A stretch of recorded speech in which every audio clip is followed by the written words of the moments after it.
awards and honors, such as the Peck Fellowship and Isabella Wade Lida and Paul Lida Professor of Education. And he also has a book called Teaching Enslavement in American History. He's also been on the editorial board of Educational Foundations and Theory and Research in Social Education.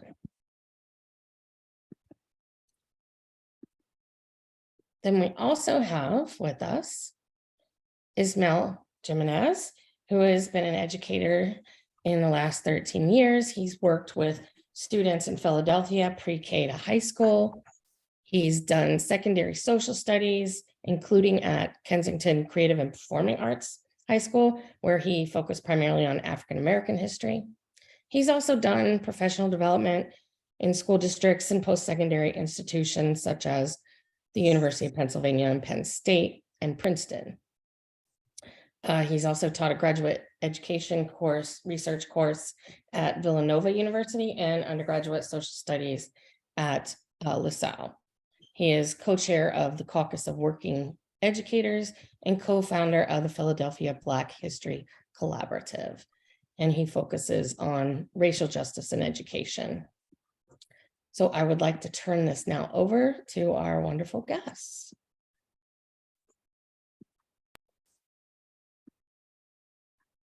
Well, good morning, good afternoon, good evening, depending on where you're at.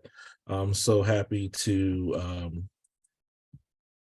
be here to talk a little bit about concepts of Black histories with my educator in crime, Ishmael, as we are one step at a time trying to really influence the teaching and learning of, Black histories. I know Black histories and race is in the forefront of the news, as Susan can contest, right? So within our home state there. But I don't want to talk too much because I want to let Ishmael kind of rock and kind of tell us what they're doing in the city of Philadelphia schools as it pertains to ethnic studies, Africana studies, and Black history. But I did want to introduce or reintroduce this Black history framework that I began developing maybe 5 years ago. When I was a teacher in the early 2000s, even way before then as a student, I was very unhappy with the way that Black history was, constructed, within our curriculum and how we taught it, right, as a collective in terms of teachers. And, I taught at Black schools and it was favored and we had our Black History Months, but it still wasn't, something that was fulfilling to me as a teacher. And one of my goals when I began going to graduate school was to really learn about the history of Black history, right? And we have been doing this thing, right, since the 19th century, in terms of Black history. Name was created by, some of its founders were some of, some great Black history educators during that time, ethnic studies educators during that time. But for whatever reasons, and we can spend probably about 2 hours just talking about the various different reasons as to why we can't get it right. I thought, within the past decade and more recently past 5 years, that something needed to be done to help teachers understand the complexities and nuances of Black history. And it's just not skin color, it's just not Black faces, it's just not, talking about Black first, right? The first person to do this and so on and so forth. So in my studies, I began to examine historic Black history textbooks to see what themes were these authors trying to tell us in terms of what we needed to focus on in terms of Black history. And then I studied writings from people who talked about Black history in various different historical eras and Black intellectual thought and Black intellectual histories around the concepts of Black history, and including the contemporary discourse around Black Lives Matter. I came up with 8 basic principles that schools and school districts need to consider as they begin to start building Black history programs. And I use the word programs on purpose because in many ways, to really achieve a clear multicultural and equitable society, we need more than one course, right? Or one set of standards in terms of the way in which we should approach. And one aspect that I really understood is that in many respects, history is about identity and history is about humanity. And in many ways, when we teach Black history, we ignore the humanity of Black people who tell those particular stories. So these, from that research and from presenting and from, getting comments from tons of scholars and teachers and of the 8 principles of Black historical consciousness was born, right? So these particular principles have been adopted by many different schools and school districts, including the School District of Philadelphia, and so I'm real excited to hear what's been really going on in the city schools over there in Philadelphia, as they were, the first school district to mandate Black history for graduation. I think there may be one other school district now that mandates Black history for graduation. I believe Cherry Hill, but Philadelphia was the first, early on. So in many ways, when we think about the concepts of Black history, 8 principles need to be considered as we build up those particular course programs. Principle 1 deals with the concept of anti-Blackness, oppression, and power, right? The material realities of many Black people in this country and around this world is still affected by anti-Black policies, oppressive policies, and concepts around white supremacy and power. And it's extremely important that that students have the verbiage, the understanding, the grammar, the racial grammar to discuss these particular concepts, right? Within, history classes and within other classes to really help people understand the complexities of systemic aspects of anti-Blackness that pervades our society. It's really important when we begin to start thinking about principle 2 is this concept of teaching about Black agency, resistance, and perseverance. In many ways, our history curriculum presents Black people as passive individuals who just allow things to happen to them, right? We rarely hear about the spirit of freedom that Black people throughout history, has had, right? I believe a few weeks ago, I saw a young person, had a shirt on that said, "This is not your grandma's civil rights movement," or something like that. And I'm thinking to myself, well, you wish you were in, your grandma's civil rights movement, because they were some badasses, right? And so really trying to really understand, how did Black people resist? What type of agency did they employ, right? And how did they persevere through all these particular concepts? Really help us understand the strength, really help us understand the systemic natures of oppression and how Black people fought back, both proactive and reactive, right? Principle 3 deals with about teaching Africa and the African diaspora. I think there's a consensus by folk who are really serious about this work that the first time school children learn about Black people in the school curriculum should not be that they were enslaved, right? So teaching about the various different cultures, the humanity of various different ethnic groups and on the African continent is extremely important. And then also not only sticking to kind of US-based Blackness, right? The diaspora needs to be explored in terms of really understanding the similarities and the differences of Black people around the globe and really understanding Black as a social construct, right? Because there's various different places where people are as dark as me and they're racialized as white, right?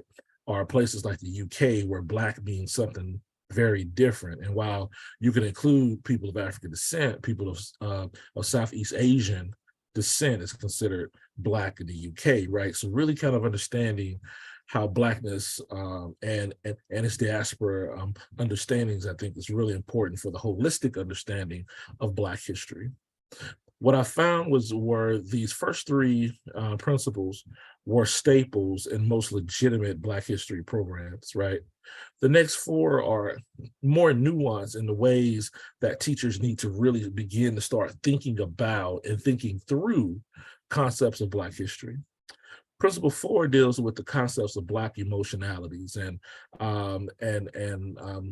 something I wasn't told in my bio is that I am a center director, or the founding center director for the Center for K-12 Black History and Racial Literacy Education at the University of Buffalo. And each Saturday we have what is called Black History Nerds, right? Saturday schools. And it's just a bunch of nerds that get up on Saturday mornings and we learn about Black history, right? And I'm the HNIC, the head nerd in charge, right? And so we learn about various different concepts. And today's session dealt with the concept of Black fear, right? It's extremely important for us to understand Black emotions as a historical approach. There's so many standards, there's so much focus on the concept of Black oppression, right? Or things that were done to Black people to terrorize them. But very rarely do we understand, or very rarely do we talk about those emotions that people were going through based on those conditions, right?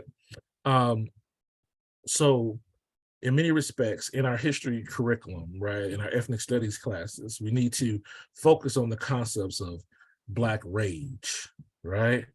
Black fear, Black sadness, right? And Black joy, right? The emotions is what make Black people human and put the humanity back in the concepts of Black history.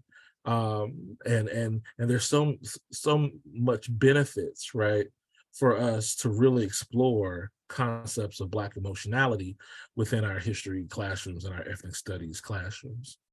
Principle 5 deals with teaching Black identities. And what we're centered here is understanding that many times when Black history is being developed, we teach about the Black elite, or we teach about Black men who are heterosexual, who are Christian, who are middle class, who are able-bodied, right?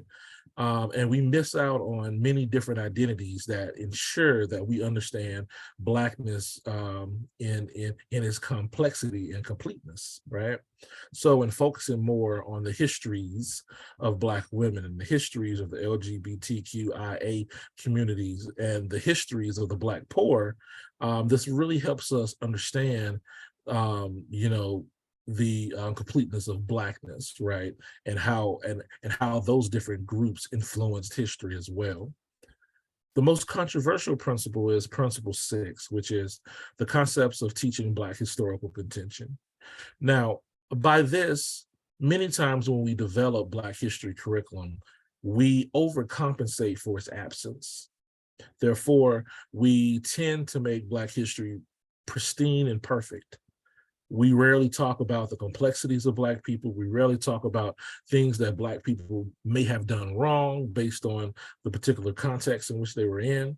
We rarely talk about those particular aspects. We rarely talk about disagreements within Black ideology throughout history, right?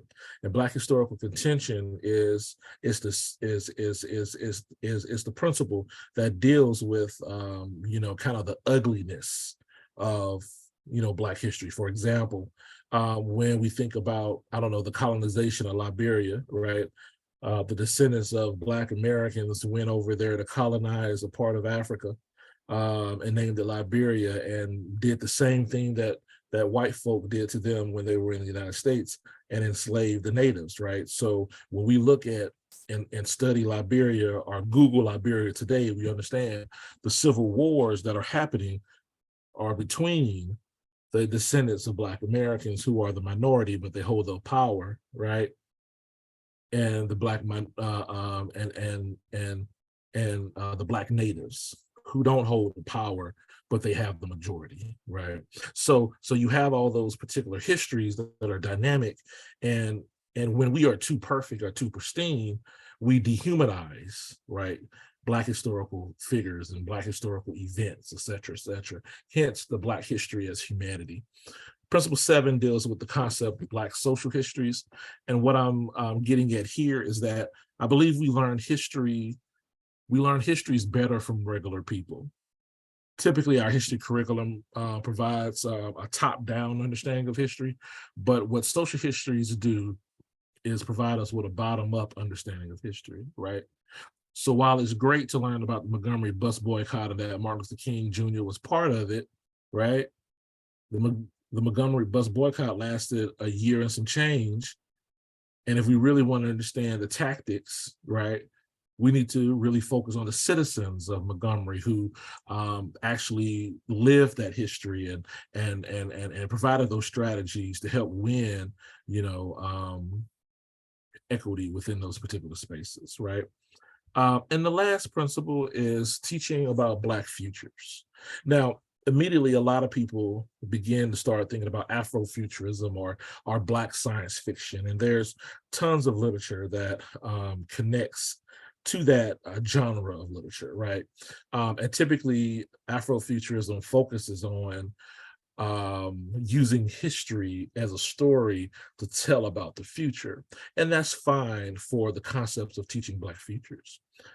But what I'm talking about more is using our historical knowledge to help improve the present or improve the future, right?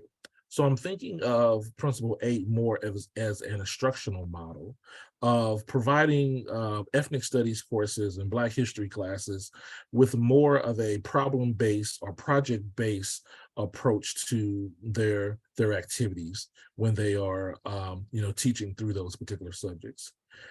These could be year-long projects where students will pick an issue, a contemporary issue, or even an issue they may foresee in the future, and study those particular concepts historically, right? And then come up with present-day solutions. What I see this is as an approach that we will give children the permission to change the future. At this current moment, the majority of school districts do not give students the permission to alter the future or plan for the present, right? In many ways, we shouldn't be thinking about ethnic studies or Black history as a curriculum, but as a way to shape citizens. And these citizens will be decision makers in the near future. So in many respects, if we want to improve our democracy, we give these students permission and the opportunities to do the intellectual work while they are students. And when they become decision makers and want to provide a more just society, they've already done the intellectual work. And yeah, they'll be older, they'll learn a little bit more, and they have improved on that intellectual work. But now it's all about providing action, right? And helping us move towards those social justice oriented approaches of democracy in which we yearn to be, particularly when we started, NAME, right? So these are, the 8 principles. And just like I said, I didn't want to talk too much or whatever. I wanted Ish to go ahead and, let us know how his teachers and his students are doing in the city of Philadelphia. And I'll go ahead and, pass it on to him. Thank you, Dr. King. Always captivating when you're speaking on the work that you're doing. And it makes me want to step up my game. So I'm going to hopefully try to do a good job kind of detailing what we're doing in Philadelphia. But like was prefaced at the beginning is in Philadelphia, in the school district of Philadelphia in 2005, under state control, ironically, our school board of education, which was known as the School Reform Commission, passed a resolution making African-American history a requirement for graduation. So a course already in existence in Philadelphia at different schools and electives and everything. But 2005 marked the point where every single high school in Philadelphia had to adopt the course. And the curriculum was made and people were brought in. But I kind of want to go over kind of the lessons learned from that, requiring a course like this, but also tie it into kind of how we're thinking of moving forward, especially through the frame of the 8 Black historical consciousness principles that Dr. King just brilliantly laid out. So again, my name is Ishmael Jimenez. I actually taught in the school district in Philadelphia, the required African-American history course for 12 years. First at a high school, Germantown High School, which was 99% African-American. And then once that school was closed in the Great Purge of Philadelphia in 2013, when they closed 24 different schools, I was then subsequently laid off and then picked up at Kensington Kappa. And if you're not familiar with Kensington in Philadelphia, you can Google it. But they definitely, it's considered one of the opioid centers, crisis centers in America. So at Kensington, I actually had a very diverse student body, but I still taught African-American history as a required course, which gave me insights on kind of the various ways Black history can be taught to different groups, but in a much more purposeful way.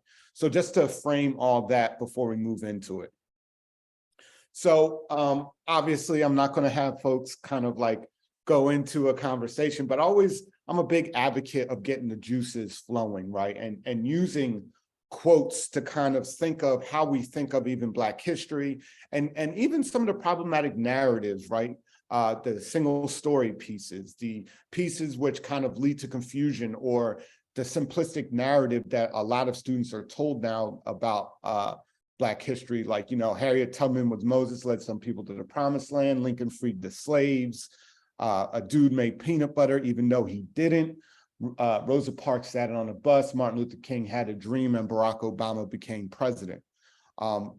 That is just unfortunate narrative that happens in too many places in this country.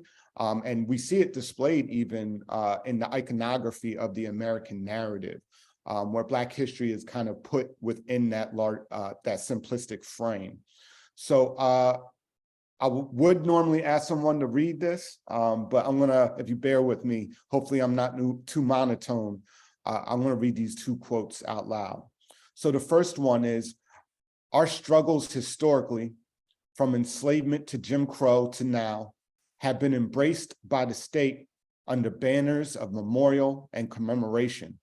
Yet something sinister happens here when museums, schools, and institutes dedicated to the preservation of Black history make that very history into something that the country needed to become what it is now. This assumes, of course, that today is satisfactory and that our struggle is finished or nearly concluded. And that goes back to what I was saying about kind of the simplistic narrative of how Black history is usually presented within our society. And when it is disrupted and challenged, that's when you start to see books getting banned and people running away from the subject. And I want to also cite this other quote by the brilliant scholar, Dr. Michael Gomez. The story of Africans and their descendants conforms to neither the popular nor the official narratives of the nation state, as their experiences are often overlooked, misrepresented, or caricatured, if not erased entirely. And I want people to marinate on these questions, right? What is the significance of the meaning of these quotes in relation to teaching Black history or our understanding, right? And what are some examples of problematic narratives that you were taught about Black history? I think sometimes when we intellectualize, what Black history is, we lose kind of the significance of the lessons that we can learn that, quite frankly, make us better people within this society. And I'm going to go over some of the intellectual frameworks and everything that inform this type of thinking. But usually when I do these type of warm-ups, I actually have my teachers or my students or whoever is in front of me to kind of marinate on the meaning of this and how do they make sense of these ideas that are articulated within these quotes. So definitely, I want folks to kind of think of that. So Philadelphia's story about Black history actually goes back to 1967, where over 3,500 students in the city of Philadelphia walked out of school demanding that Black history be taught in their schools. Not only Black history be taught, but there was about 100 other demands that, if you actually read some of the documents that students produced at the time, are still demands that students are articulating that they want to see within classes that teach Black history, but also a recognition of Black humanity. And that's why these 8 Black historical consciousness principles are so relevant. It makes the story much more larger than just that simplistic narrative that fits into mainstream American story and mythos. But the 1967 walkout was not the end. Due to that, some students actually got beat up by the police during that walkout. And they also were able to meet with school district leaders at the time and were granted the ability to have electives in certain schools if the students and the teachers were willing to really push for it in those schools. So Philadelphia, you can go all the way back, has an intellectual genealogy around the teaching of Black history that goes back to this point, but even arguably before this point. As Dr. King was just telling us about the long historical kind of push to teach and learn about Black history that goes all the way back to the 19th century.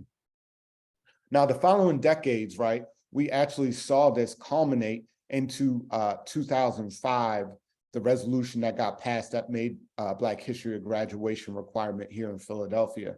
But on top of that, there's language within that resolution that actually even included that Black history be integrated in the K through 12 classroom across the board. Of course, a graduation requirement is easier to point to and mandate. And then some of the issues surrounding just blanket language that Black history should be taught in every grade kind of leaves it up to the interpreter.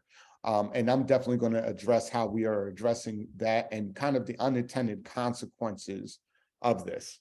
So on your right, on your screen, you actually see a commemoration of the 1967 walkout, a historical marker that actually was placed in front of the old Board of Education in Philadelphia last summer.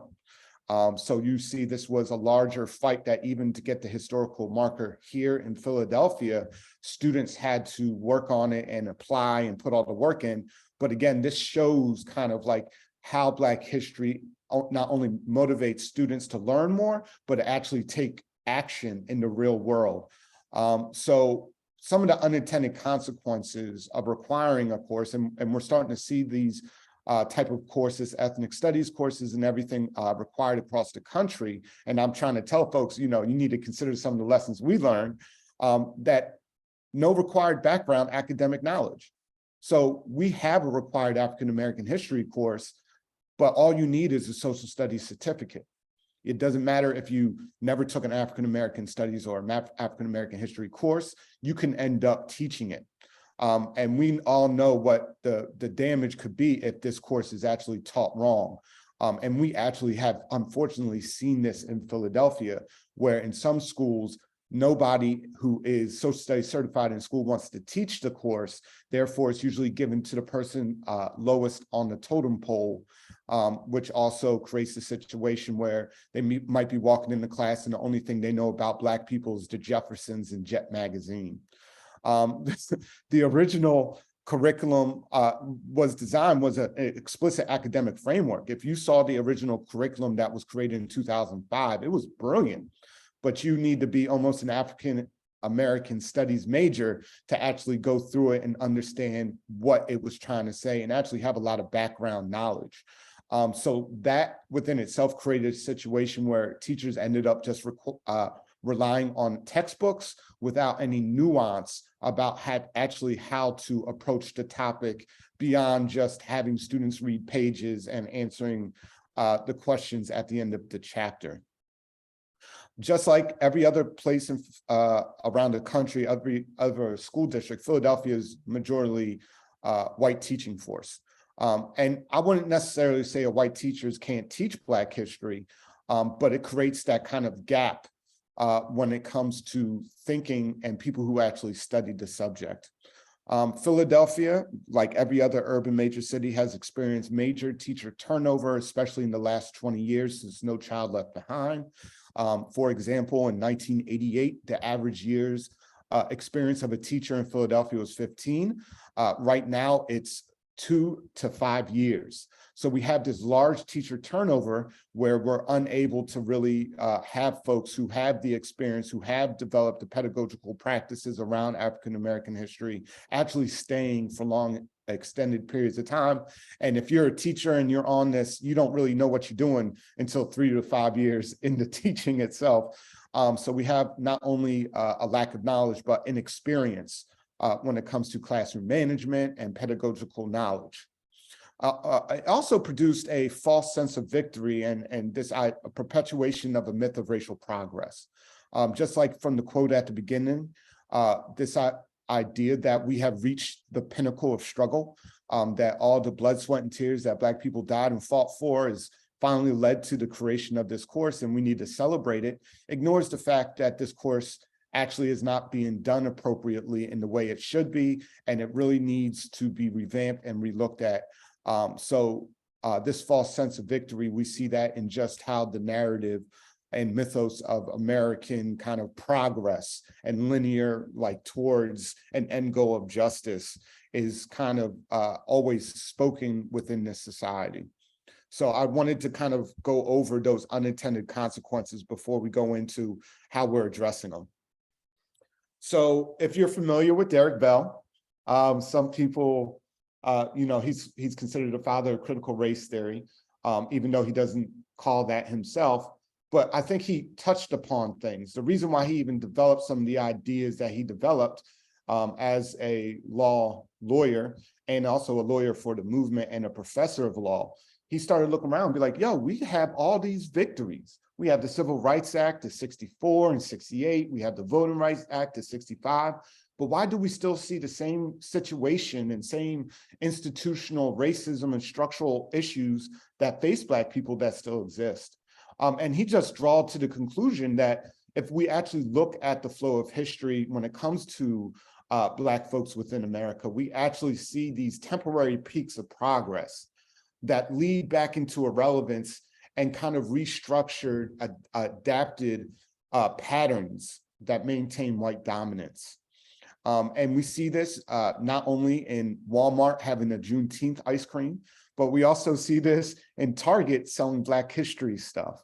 And it just speaks to kind of the commodification of these ideas without the nuance about kind of like, for example, in Juneteenth, how folks in Texas use that as opportunities to organize around voting rights, around rights, citizenship rights in general that were being taken away after the end of Reconstruction. So I think it just speaks to the need to really think about how are we doing this?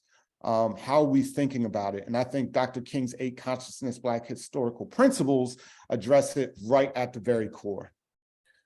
And again, if we were in a classroom, I would have folks think about how does this quote relate to the teaching of Black history being used to undermine or reinforce problematic narratives, and how can we make certain Black history is used in ways that prevents it from just representing progress and becoming co-opted. So how are we addressing this long neglect and these unintended consequences? Well, one thing in Philadelphia that we're doing is that we're requiring professional development for all teachers who teach African-American history. So we have 54 high schools in Philadelphia. So we have about 142 teachers that teach the subject. So for the first time ever really in Philadelphia, we are requiring teachers to take professional development with me and my team to make sure that they're actually being introduced properly to how we're intellectually and academically approaching the teaching of Black history.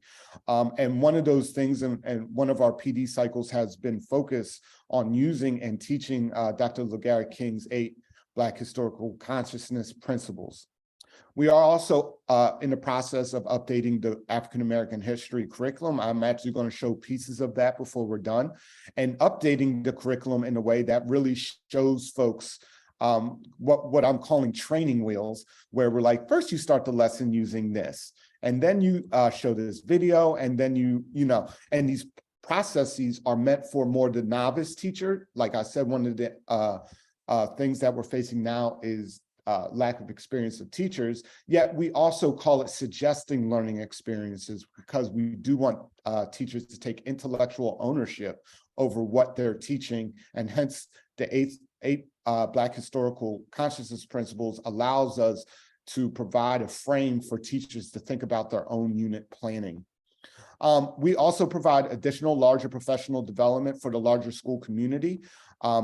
Before the end of this session, I'm definitely going to go over some of the things we do, but we also invite scholars out to talk to our teachers. LaGarrett has graciously embraced this for us for free, but also we have also started the process of respecting people's work and really paying them to participate for us.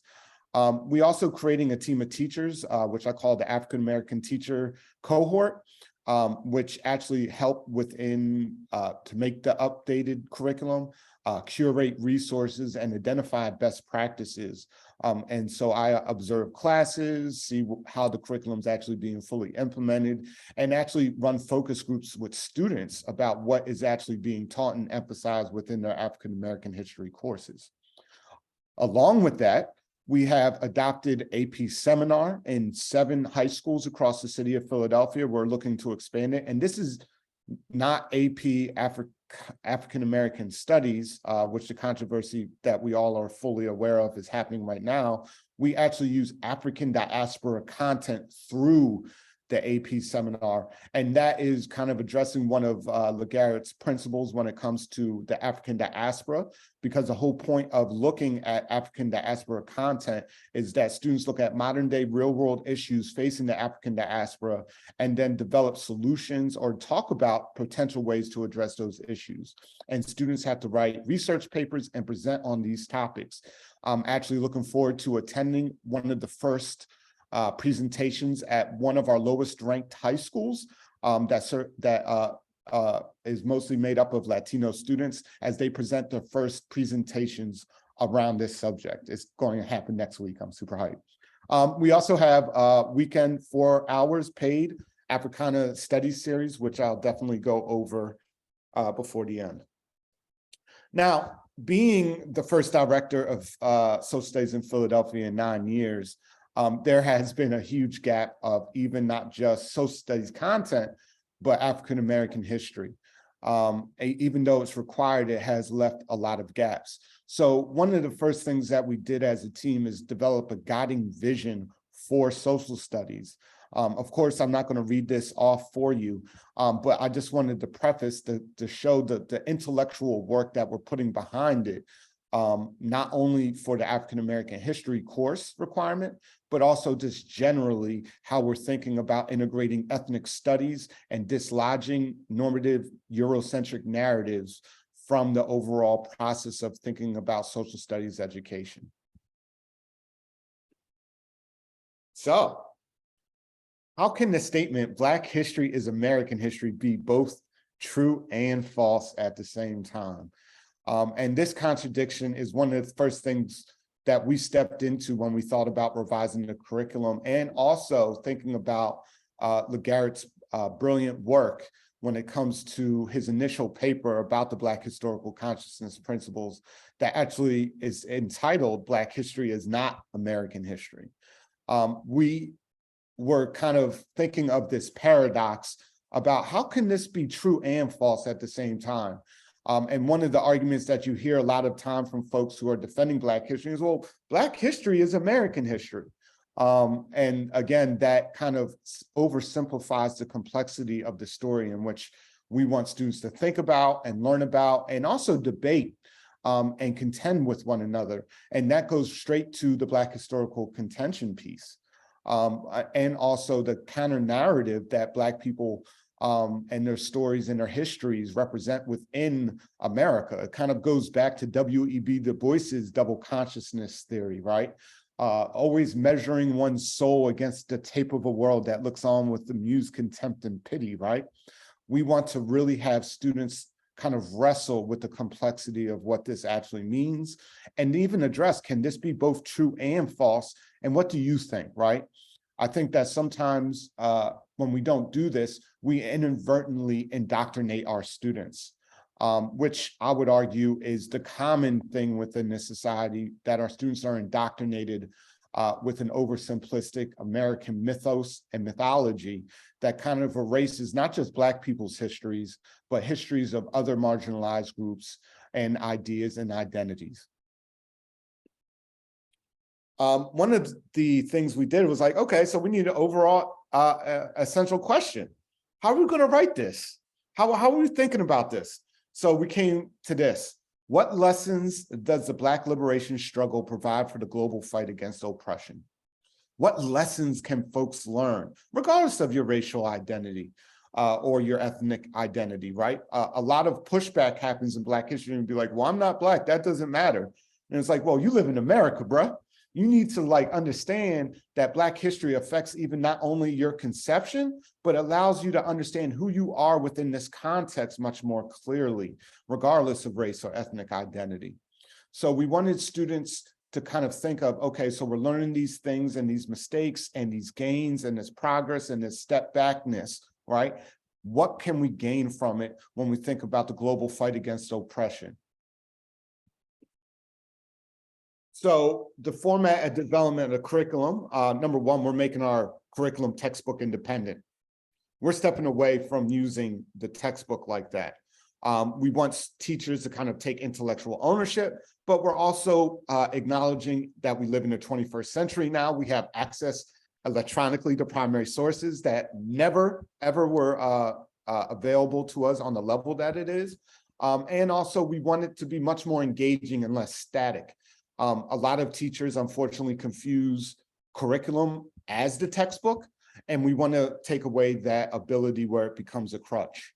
We also are developing the curriculum, like I said before, with teachers in the field who are actually teaching the subject and are pedagogically sound, which actually leads to very few people that we're tapping, but that's a whole nother conversation that I'm going to leave for another time. And we're actually developing 3 frames. So right now we're finalizing our national view of Black history for a full year unit, but then we're going to start this spring on looking at making a full year curriculum on Black Philadelphia history, and then following with an international full year Black history curriculum. And this is the purpose that you can't fit all this history into 1 year. And we also recognize the ability and the need for teachers to have different access points, students to be exposed to different things. And ultimately, the international piece is our attempt to kind of bring into the fold the diaspora much more focused wise, right? We can't do the history of Haiti justice in just a 3-day or 4-day lesson, that we recognize that that is like almost a unit within, I mean, it is a unit within itself. You can do a whole year on that. But also anti-colonial theory in Africa, and then even the role of Black people in the global fight against oppression. So, I'll quote my man right here. Black historical consciousness is an effort to understand and develop Black histories that recognize Black people's humanity, right? What I was saying before, when we oversimplify the story, we erase that humanity and kind of even caricature it in a way that is problematic. So one of the things we did in our district-wide professional development is focused on it. So I wanted to show the 5-part series that we actually just completed with our teachers. First, an overall introduction into the 8 Black historical consciousness principles, kind of what Dr. King, Dr. LaGarrett King just laid out for us. Then we go into question making and intellectual preparation. So how can you use the 8 Black historical consciousness principles to kind of make questions in your preparation for your lessons? We also, part 3 included practice and application. So we had teachers bring in lessons that they developed using the frames, differing frames of the 8 Black historical consciousness principles, and talked about how could this be applied within the classroom in a way that is engaging and it doesn't get lost in the sauce when we're thinking about it. Part 4 dealt with teaching on enslavement and resistance. So how can we use the Black historical consciousness principles to think about teaching about slavery differently? One of the things with the required course in Philadelphia that students actually point out as a problem is like, oh, I'm tired of learning about slavery, the same thing over and over again, which just shows me, at least, that it was being taught in a way that was oversimplified, that kind of just went over the usual tropes. And we wanted to really go beyond that. And then part 5, going beyond Black history. As LaGarrett was pointing out in his presentation, that, you know, when we think about Black identity across the diaspora and how that manifests itself and what lessons you learn, there's no coincidence that you see oppressed groups around the world using hip hop as a form of liberatory language. I actually just saw a 12-year-old Palestinian boy freestyle about living in the occupied territories that he exists in. It just shows that what Black people in America have created to resist is transferable to the rest of the world. So here's an example of kind of some of the ways that we're approaching Black history education. We have essential questions, enduring understandings, big ideas, and we also give teachers the performance objectives that we want them to think about. Now, this is just a snapshot of our first or second unit of the year, which we go over Africa for the first quarter of the year, right? We can't talk about Black history starting in slavery, that we have to recognize that there was a long intellectual tradition, there was a long history of Black folks before Black folks were created in the sense of our Americanized identity. But at the same time, this allows students to kind of frame the reference when it comes to the contributions historically and culturally that Black people have contributed to development of the world. Another thing is disrupting narratives. We bring in works like Ivan Van Sertima when he brings up the concept of Africans actually being present in early Americas before Europeans landed in America. And we have students deal with this historical contention. There's students, there's academics out there to say that, you know, the Olmec heads, for example, aren't Africans, right? But we want students to kind of know the other side, that there is an argument that they are Africans, and then have them look at the evidence and draw their own conclusion. Now, obviously, we do not live in a society anymore that is simply Black and white. So I just wanted to kind of frame this idea of that I read in a book called Whitewashing Race, that racial identity and race concepts within American society, there's a spectrum. And on that spectrum, at the extremes of these kind of simplistic, you know, identities of race that have been created, on one side, it's whiteness, on the other side, it's Blackness, right? And Blackness is usually associated with negative stereotypes and characteristics that the society has kind of imposed on what Blackness means, and then whiteness, of course, on the other extreme. When we talk about differing groups and racial identities and ethnic identities existing in America, a lot of groups did not come or were allowed to come or immigrate to America until after the 1950s and 1960s. So we actually see second and third generation right now, where it's like, well, I'm not Black or white. Why does this even matter to me, right?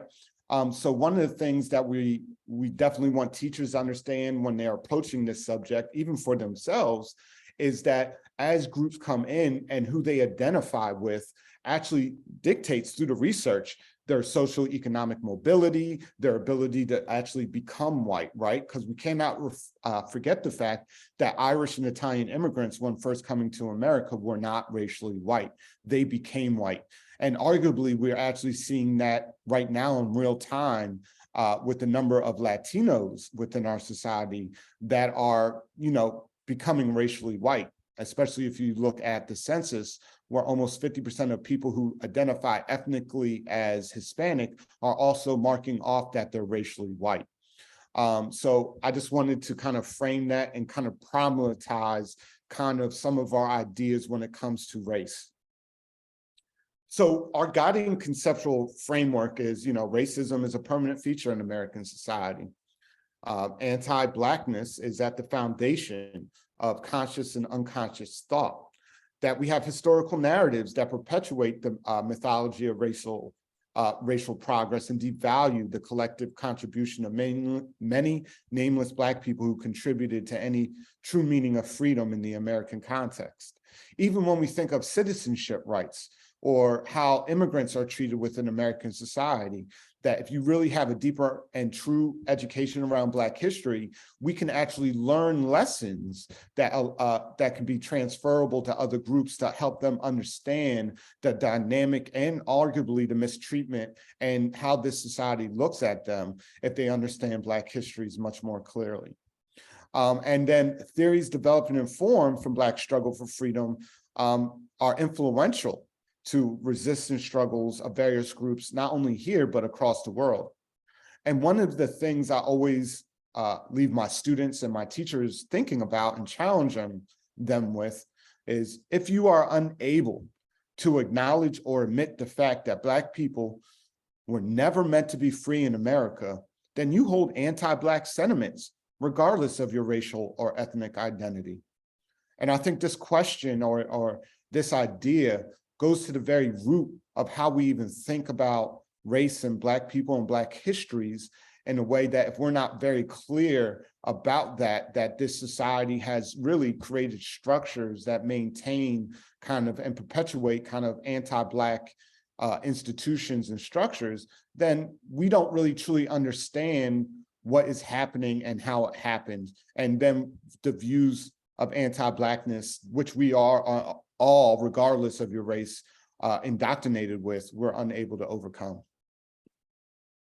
So the Black historical consciousness principles, power and oppression, Black agency, resistance, perseverance, Black futurism, all these type of ideas, I wanted to show you something real quick, is how we ask our teachers to look at it.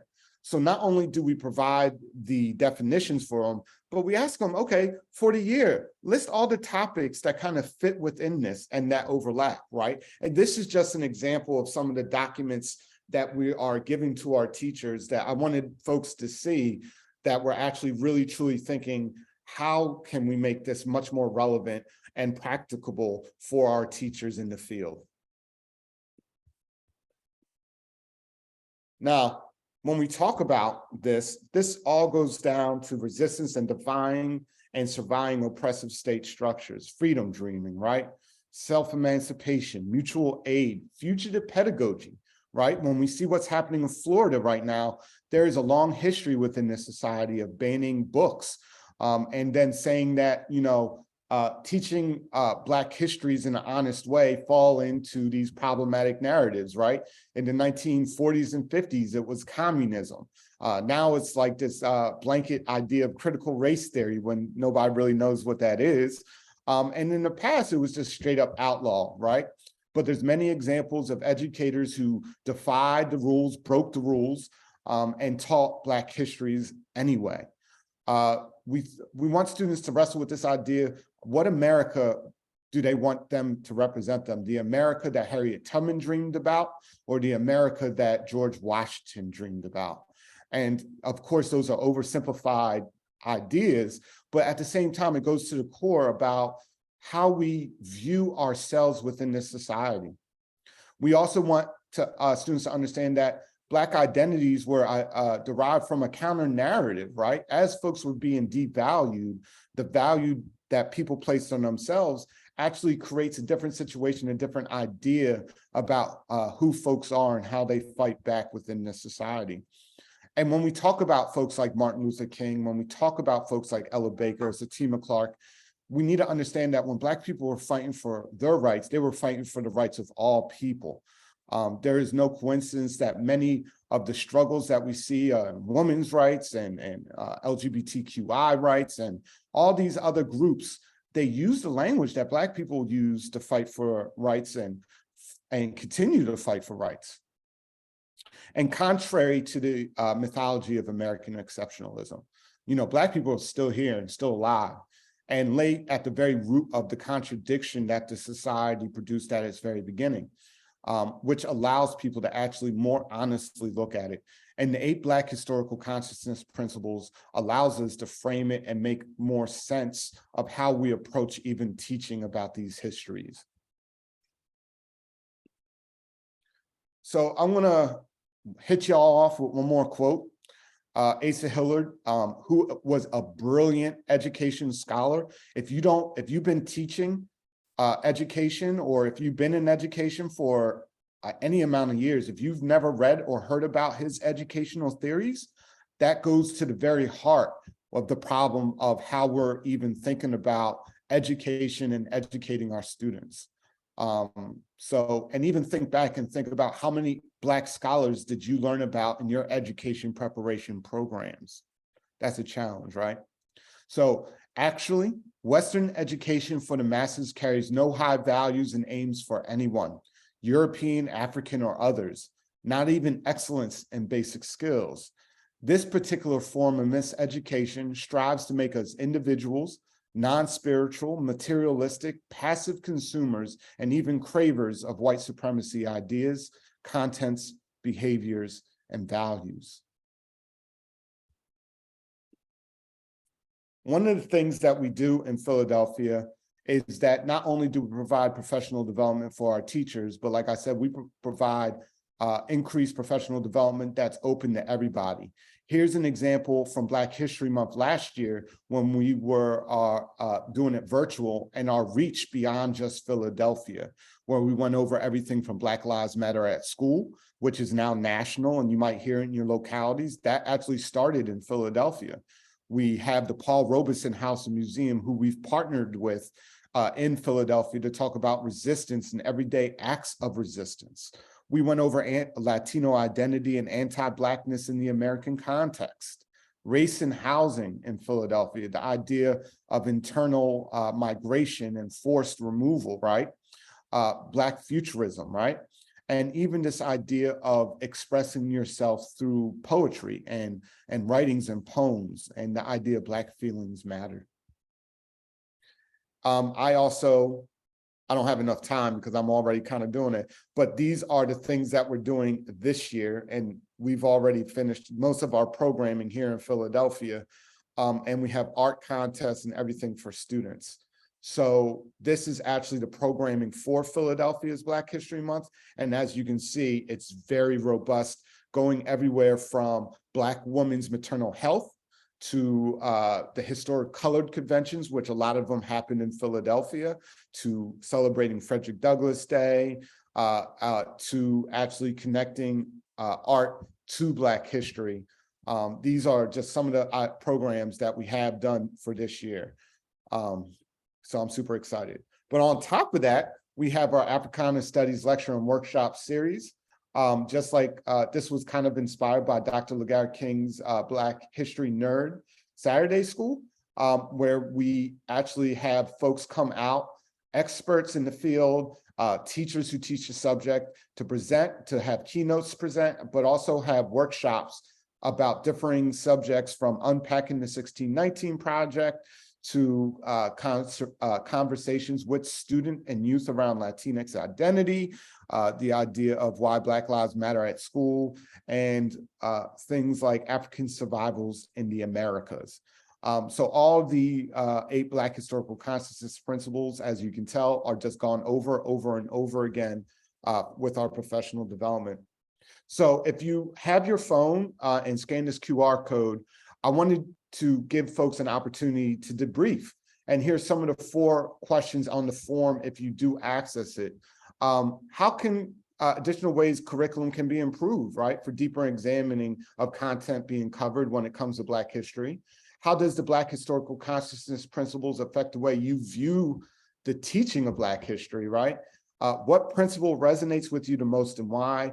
And name one thing that covered that which you can explore more deeply, right? I know that we're throwing a lot at you right here, but I wanted folks to get an opportunity to like write this down, even if you have no time right now. At some later point, I would love to hear and see some folks contribute, because this is some of the things that we're asking teachers to share with us in real time.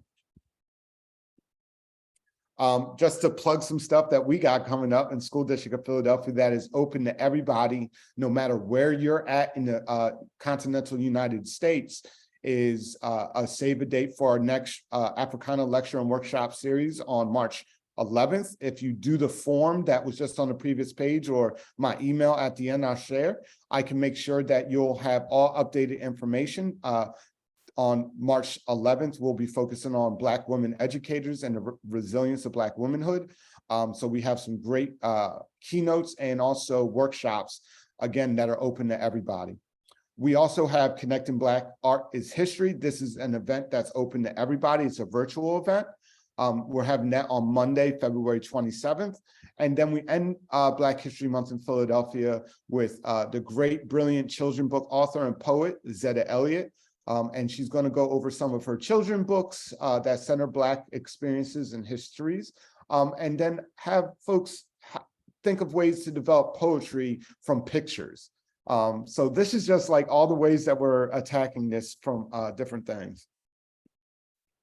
So I definitely want to say thank you for your time.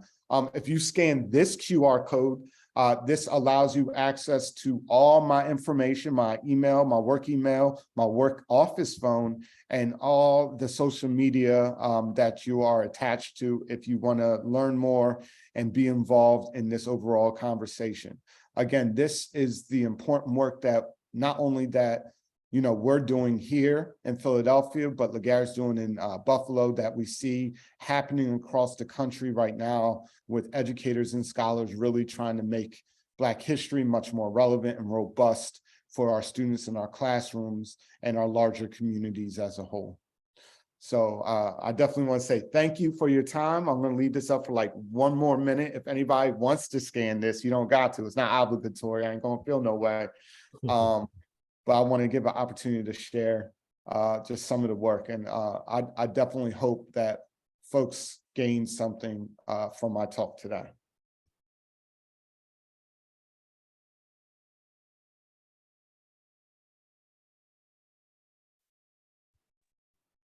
So stop sharing. Yeah, I guess we can. Thank you all. I guess we can turn it over if there's any questions for myself or for Ish, and we can answer to the best of our abilities. Want to hear more about the Saturday schools? Which ones? The ones that we do, or the ones that Philadelphia does? The nerds. You talked about the nerds. Oh, yes. So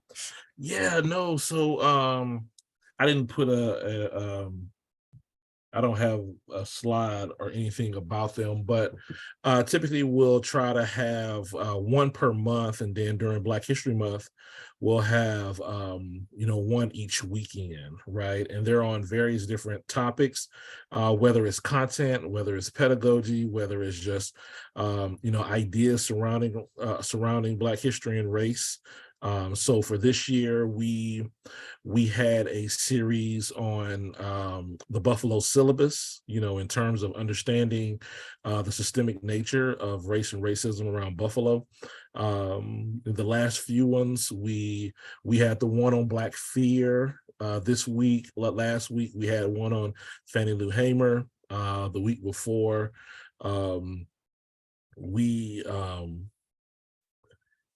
We have Dr. Ashley Former coming in on March 4th, and then we have one in April with Dr. Dan Broiler, who will talk about Afrofuturism, and Harriet Tubman. And then in May, for the anniversary of the Tops Massacre here in Buffalo, we will have Dr. Howard Stevenson talking about racial literacy for the city, right? So it's just a small professional development for an hour. The presenters, they speak for 30 to 45 minutes, and then we have the participants just engage, in conversation or questions. So it's just one of those times, and I can put in the chat our website, and on our website you can see all the events that we have, and you can register or send to other people who may be might be interested.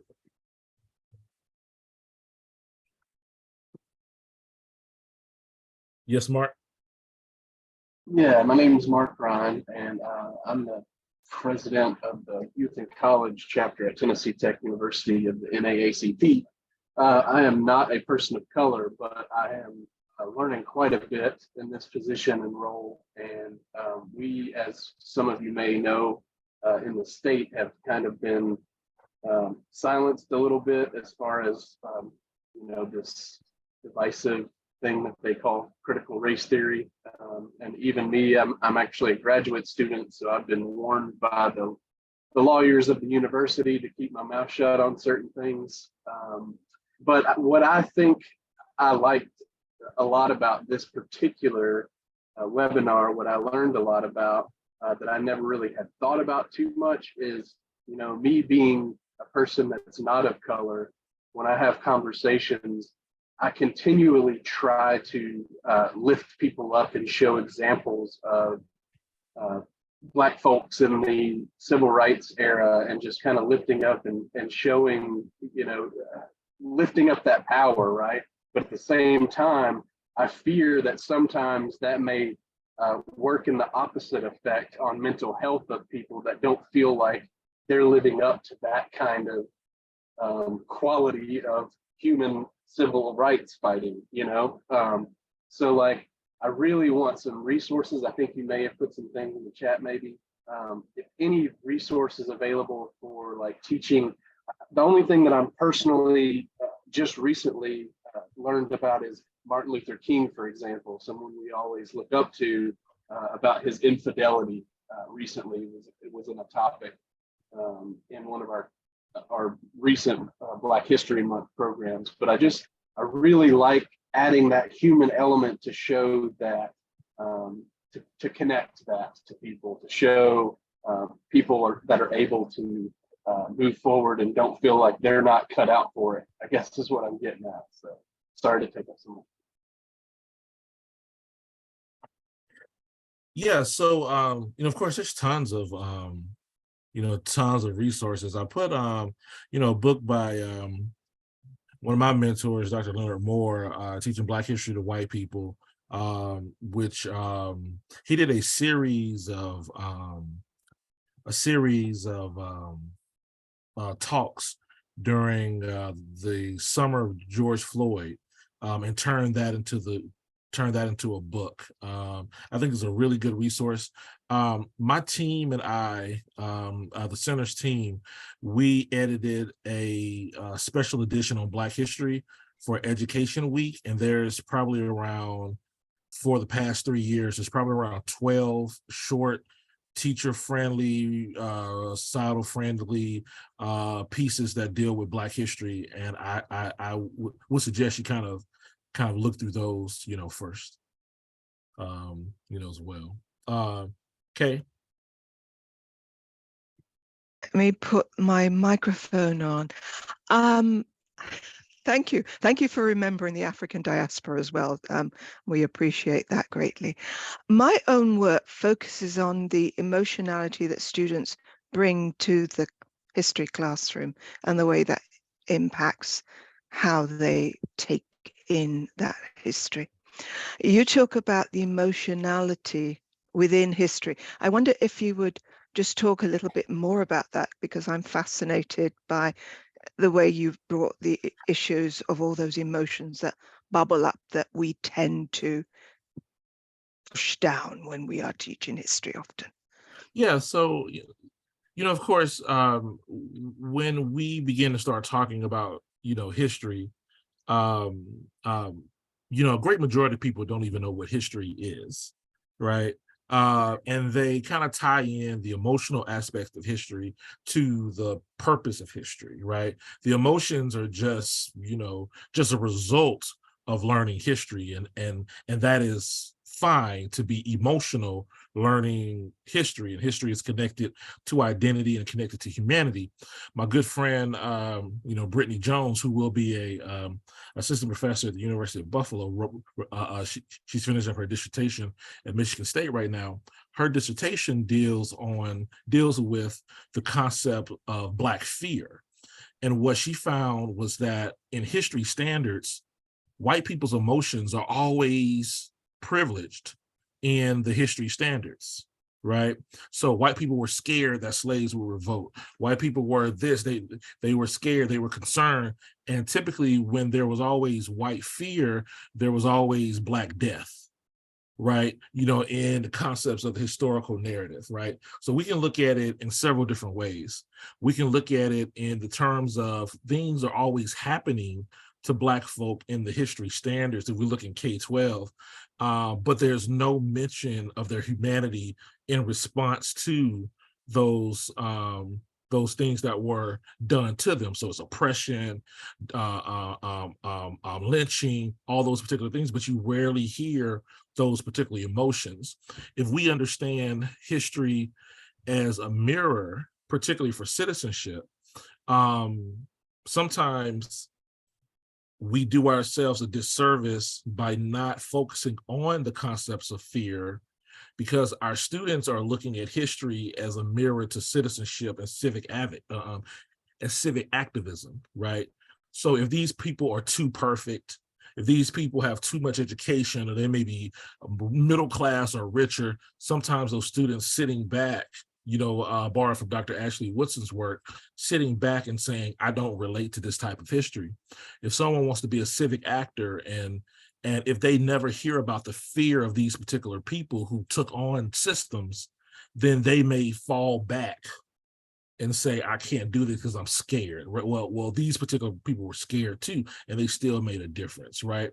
But at the end of the day, it kind of brings out the humanity of these historical people and these historical events that we're studying. And then on top of that, white emotions typically hinder Black progress, right? So if you even teach pre-service teachers, or if you do professional development with white teachers, one of the things that you'll hear a ton about why they're not teaching Black history is that they're fearful. So that concept of fear allows them not to be progressive in their teaching, right? And no one questions them on it, because now they're saying it's fearful. It's very selfish as to why they don't teach these equitable subjects, right? Because they're always looking towards them, and they're concerned about parents, but what parents? White parents, right? About those particular aspects. So that's where I'm coming in with the concept of emotions.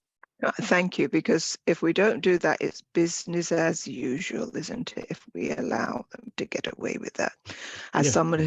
Thank you very much. I'll shut up. No, thank you for that question. And if you can put a few of your work in the chat for me and stuff, I would greatly appreciate it. Sure. Terry? Hi, how are you? I'm doing well. Yourself? Thank you for this opportunity. My question to you is, I have a question for you and Mr. Jimenez. My question for you is, how do you ensure that teachers are receiving pre-service services before they enter into the classroom without creating a conflict between the ethical laws that are presently being developed? And for Mr. Jimenez, my question is, with conceptual development and the features that are aligned with developing a curriculum, how do you eliminate textual evidence, or how do you decrease the biasness of textual evidence without sacrificing the olds or the wonderful principles that come along with writing a curriculum? Ish, you want to tackle that? Well, first, I gotta say that that's not an easy task. That we're actually sausage making that process right now. Like I was saying in my presentation, I'm the first director of social studies in 9 years. So there's a lot of like guardrails that we're putting up and structures in place when it even comes to this. And one of the focuses has just been focusing on turning the ship right for the required African American history course. So one of the ways that we do make sure that it doesn't get erased or oversimplified is that teachers do have those required professional developments, and that we give them suggested text that can be used in the classroom, not textbooks, but suggested text that kind of, even if the teacher isn't worth their salt in the sense of teaching in the classroom, which is one of the unintended consequences of having a requirement, we still will have the ability for those teachers to present that material to students regardless of their own biases.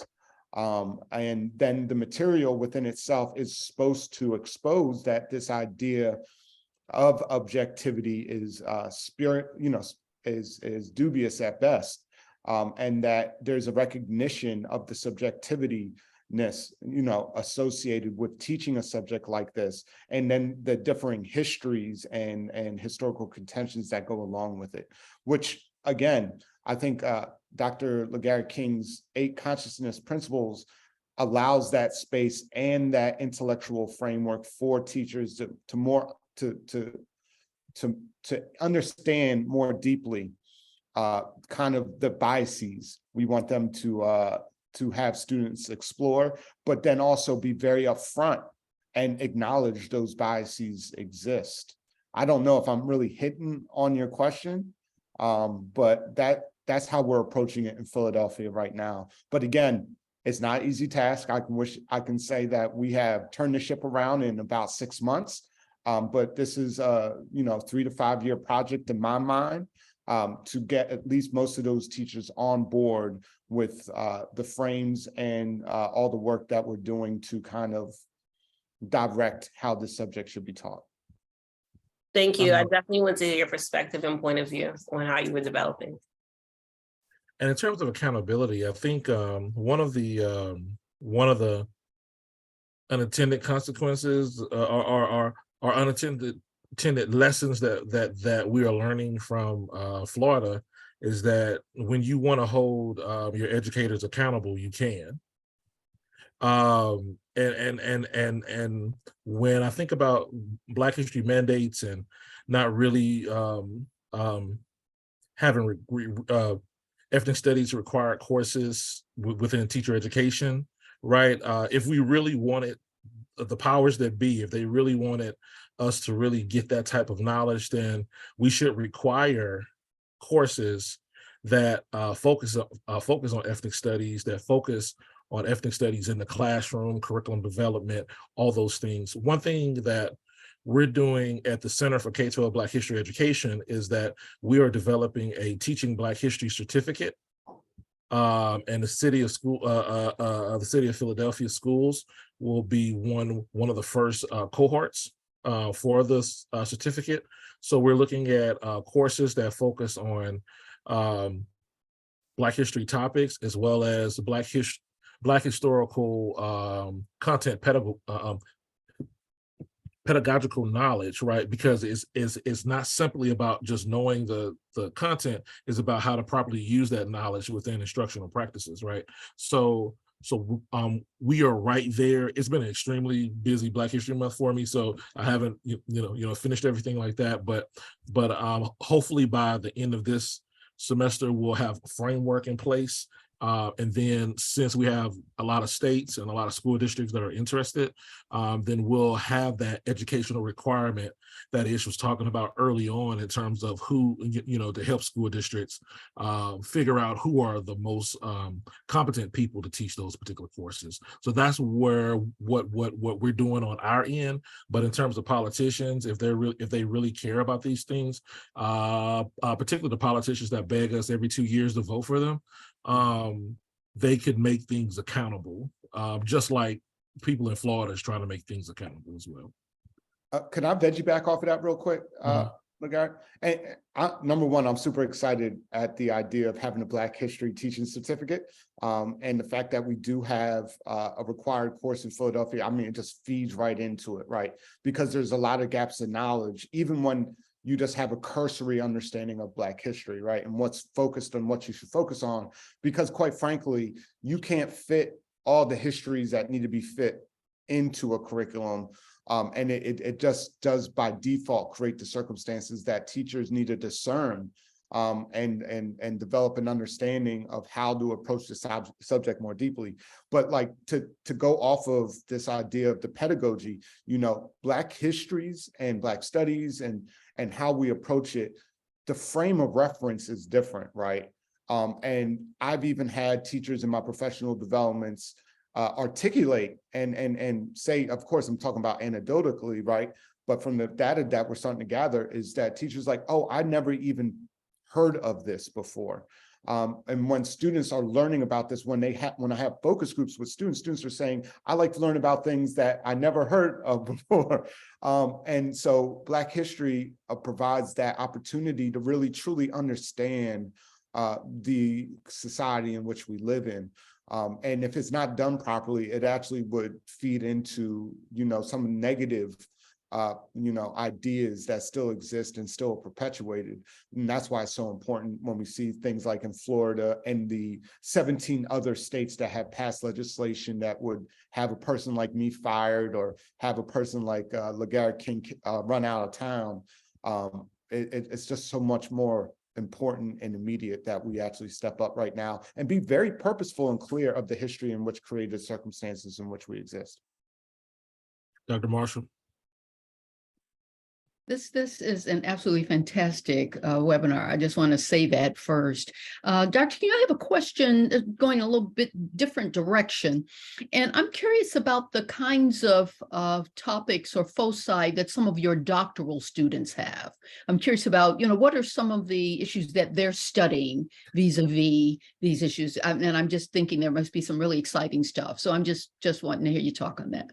Yeah, so at the moment, Greg Simmons is probably the most furthest along, so he should really start focusing on his research. But he's examining white teachers and teaching Black history.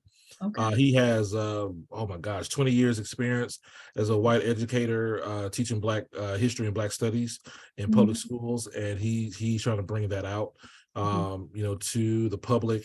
How they are, designing curriculum, how they're thinking about curriculum, how they're, approaching pedagogy and students' reactions.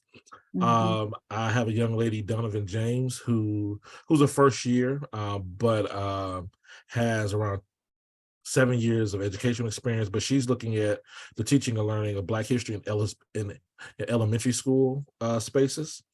I have a young man coming in the fall that will look at racial justice broadly in terms of classrooms. But I have a group of scholars that we write together and think through different things, everything from curriculum instruction, student teacher learning, the psychological and sociological developments of Black history education, the history of Black history education, as well as Black history and politics. So I absolutely love this theme on emotionality, and especially when you hit on the whole notion of, oh, we're afraid, I'm afraid to address this. It's just so apropos, and it's so hitting the nail on the head. It's just very great work. I'm very excited about it. Thank you. Thank you. And that concept of fear is used as a weapon, and people don't call them out on that concept,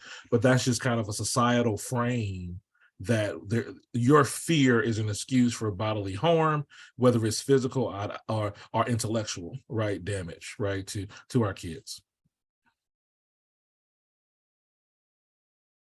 I think we have 1 minute left for any questions or comments or thoughts.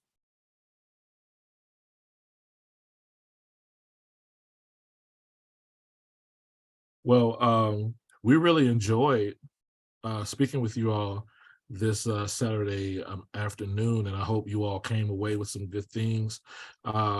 Please follow us. I put the Center for K-12 Black History and Racial Literacy's website in the chat. Hopefully we'll get a transcript for the chat when you send out the video or have the video available, but you all can really look at that. We have a conference this summer, Teaching Black History Conference.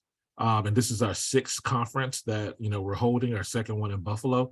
Our theme this year is Sounds of Blackness, Hip Hop Turns 50. So right now we're taking proposal ideas, and we would love to see people in Buffalo to learn from hundreds of excellent Black history educators from around the US and Canada. And that's July 21st to the 23rd. And you can find all that stuff on our website.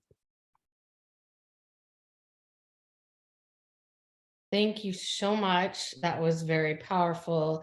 And as Ismail said, it makes me, just like when I leave NAEM, I'm not doing enough. I got to do more, right? So that's always an important thing to take away, that we can inspire and move forward and do more. I also appreciate that you brought up Florida, because as here I am in Florida, and it's tough. So if you need a certificate of attendance for coming, please email at nameorg.org. Remember to come to our next webinar on March 18th. Also, I want to let you know that for our conference, the proposals will be open April 15th through July 15th. So please submit and keep that date open. Also, sorry to put you on the spot, but I'm hoping that Ashraf, if you wouldn't mind talking about our publication coming out. I don't think you were here when we mentioned it before.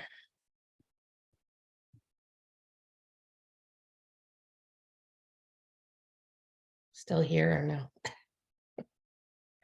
He might have left. You might have already left. Okay. Yes. Well, we'll remind you all that this is our new publication, English Language Learners. So, yes. So thank you again for coming, and we look forward to seeing you in March. Yes. Have a Thank you, good everyone. Thank you, Dr. King. Thank you. Thank Sean. you. Yes, Thank you. See ya. Thank you, everyone. Yes. It was brilliant. Thank you, Dr. Absolutely King. brilliant. Thank you. Thank you. Thank you. Thank you. Bye. We don't want to go. But I'm going to love you and leave you all. Okay. Goodbye. Thank you very much. Bye-bye.